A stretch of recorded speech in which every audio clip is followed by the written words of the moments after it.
Nous pouvons toujours voir sur Internet des images étonnantes de galaxies lointaines qui existent autour d'autres galaxies situées à des millions d'années-lumière de nous. Bien que cela soit une tâche difficile, nous pouvons prendre des photos claires de ces galaxies tant que nous disposons de télescopes capables de voir à des grandes distances. Cependant, le problème survient lorsque nous trouvons une image de la Voie lactée vue de l'extérieur, alors que nous sommes déjà à l'intérieur. Comment pouvons-nous la photographier depuis l'intérieur? Bonjour, je suis Isaac et dans cette vidéo, nous allons répondre à une question qui se pose souvent. Comment peut-on prendre une photo de la Voie lactée alors que nous sommes situés à l'intérieur? Imaginez que vous vous trouvez dans un terrain de football avec un téléphone et que l'on vous demande de prendre une photo claire de ce terrain depuis l'intérieur. Pour capturer l'intégralité du terrain dans une seule image, il suffirait dans ce cas de quitter le terrain et de prendre la photo depuis une longue distance pour tout capturer en une seule fois. Mais qu'en est-il si l'on souhaite photographier notre propre galaxie, la Voie lactée? Laisse-nous voir quelle est la machine créée par l'humanité qui a pu voyager le plus loin dans l'espace et si cette distance est suffisante pour photographier la galaxie de l'extérieur. En 1977, la NASA a lancé la sonde Voyager 1, qui a réalisé une visite de Jupiter et Saturne et a envoyé des photos et des informations sur ces planètes. Après cela, elle a continué son voyage pour atteindre la ceinture de Kuiper et a finalement quitté complètement les limites de notre système solaire. La question qui se pose maintenant est de savoir où se trouve la sonde après toutes ces années.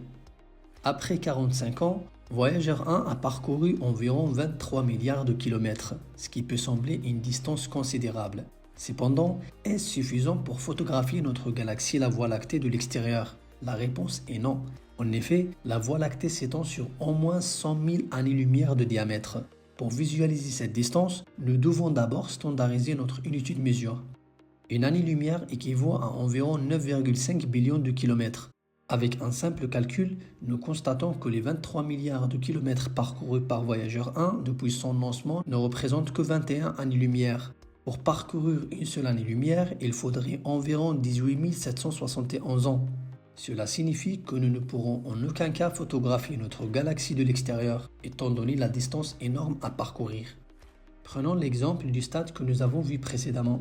Si nous donnions un téléphone à une personne à l'intérieur du stade et qu'on lui filait pour mission de prendre des photos de chaque partie du stade, nous obtiendrons un ensemble d'images qui ne serait pas très utile pour obtenir une image périphérique de l'événement qui se déroule.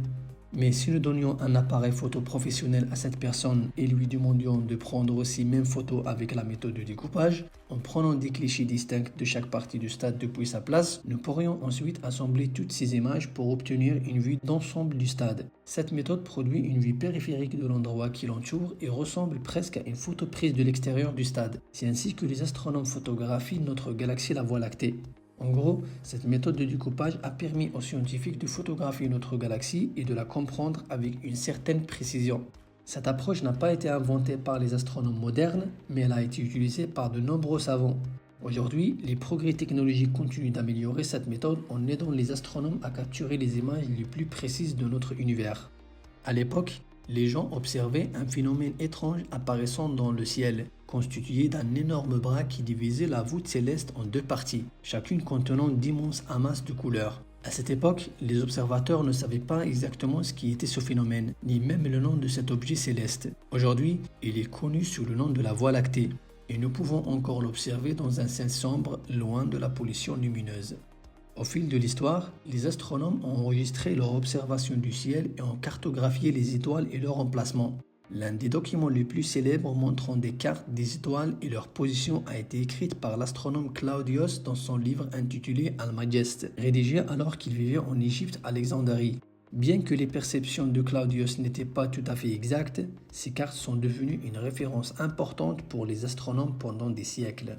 Nous sautons ensuite à l'époque islamique, lorsque l'observatoire solaire a été créé à Bagdad en 829 après Jésus, considéré comme le premier observatoire astronomique. Les érudits musulmans ont commencé à ajouter et à modifier des livres d'astronomes grecs, tels que Abu Rayhan al-Biruni, Mohammed ibn Musa al-Khawarizmi et Ibn Sina et d'autres. Au cours de cette période, les musulmans ont découvert une énorme quantité d'étoiles et les ont également divisées en groupes. Ces découvertes ont permis de faire progresser la cartographie céleste. Enfin, nous arrivons à l'époque de la Renaissance, lorsque les astronomes européens ont commencé à enregistrer précisément la position des étoiles dans le dôme céleste, notamment grâce au développement du télescope par Galilée. Galilée a été le premier à tenter de dresser un tableau complet de la galaxie. Au cours des siècles suivants, la technologie continue de s'améliorer, permettant aux astronomes de mettre à jour leur compréhension de la galaxie et de l'univers. L'astronome germano-britannique Frederick William Herschel a divisé le ciel en plusieurs parties et a pris des instantanés séparés avec des jumelles depuis plus de 600 endroits différents à la surface de la Terre. En rassemblant toutes les données, il a finalement conclu en 1785 que la forme de notre galaxie était celle que nous connaissons aujourd'hui sous le nom de Herschel Map. Plus de 100 ans après, l'astronome néerlandais Jacobs Cornelius Kapteyn a réalisé une expérience similaire, mais de manière plus sophistiquée, en mesurant la taille apparente, le type spectral et la vitesse radiale des étoiles sur plus de 200 endroits différents, en coopérant avec 40 observatoires à travers le monde. Il a terminé ses travaux sur la cartographie de la galaxie. Cependant, en 1917, l'astronome américain Arlo Shapley a remis en question les études précédentes, en déclarant que la plupart des cartes précédentes étaient basées sur la fausse hypothèse que notre système solaire était situé au centre de la galaxie, alors que ce n'est pas le cas. En réalité, le système solaire est situé à la périphérie de la galaxie. Cela signifie que toutes les cartes précédentes doivent être modifiées. À peu près à la même époque, en 1920, l'astronome américain Edwin Hubble, l'un des plus célèbres scientifiques de tous les temps, a commencé à étudier l'espace à l'aide de son télescope. Il a découvert que notre univers comptait de nombreuses galaxies, mais qu'elle était limitée à 3 formes principales en fonction de leur apparence. Donc, les astronomes ont identifié 3 formes principales de galaxies dans l'univers. La première forme est sphérique ou elliptique, qui se présente sous la forme d'une énorme boule dans laquelle les étoiles sont réparties selon une disposition semi-régulière et homogène. Le deuxième type est celui de galaxies spirales, qui ont un noyau galactique central sphérique ou ovale, contenant la majeure partie de la masse de la galaxie et un grand nombre d'étoiles. La troisième et dernière forme est celle des galaxies irrégulières, considérées comme les plus petites galaxies observées jusqu'à présent. Les astronomes ont noté une certaine ressemblance entre les bras étranges observés dans les galaxies spirales et les formations que l'on peut observer dans le ciel nocturne. Des recherches ont ainsi été menées pour confirmer cette hypothèse. En 2003, le Spitzer Space Observatory a été lancé pour collecter le rayonnement infrarouge et mesurer ses longueurs d'onde. Grâce à cet observatoire, les astronomes ont pu confirmer que le centre de notre propre galaxie était une boule d'étoiles rouges avec des bras qui se déploient autour. Des désaccords persistent quant à la prévalence et au nombre exact de ces bras. Cependant, grâce à des explorateurs spatiaux comme NEWISE lancés en 2009 par la NASA, nous avons pu découvrir que notre galaxie est constituée de 2 grands bras, nommés Sirius et Ras Al Ghul, ainsi que de 3 autres bras moyens, nommés l'extérieur, le central et le sagittaire.